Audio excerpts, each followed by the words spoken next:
Hello guys, magandang tanghali, no? Dito tayo, kalabas ko lang sa opisina. Daming mga sinasabi na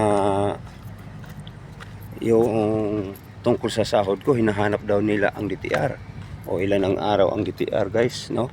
So ngayon, sabi nila tutulungan daw nila ako para kasi ang ano yan yung Chinese, no?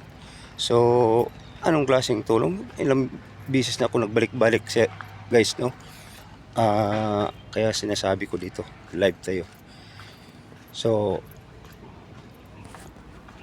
ngayon, ang sabi nila ay binibidyohan ko daw kasi ang Gcash ko nag-lock ko, no? Pati Facebook. So di ko sukat kalain nga mapunta sa video. Ngayon,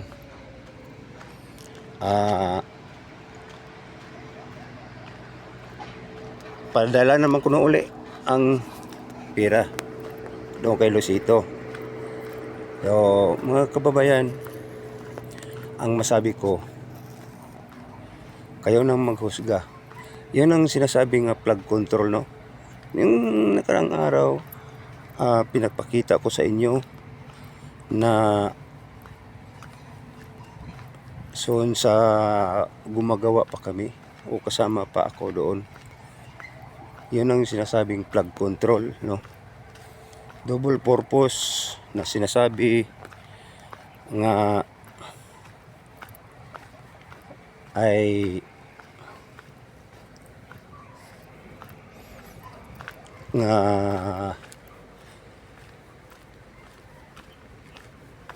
pwede gagawing mineral, no?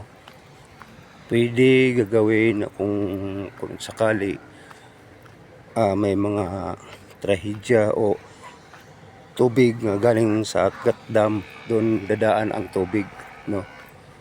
So malinaw ang ginagawa nila nga kay tungkol sa mga anomalyang pera sa mamayang Pilipino, no? So kayo na maghusga mga kababayan, no? Kasi tayo po ay isang naghahanap buhay.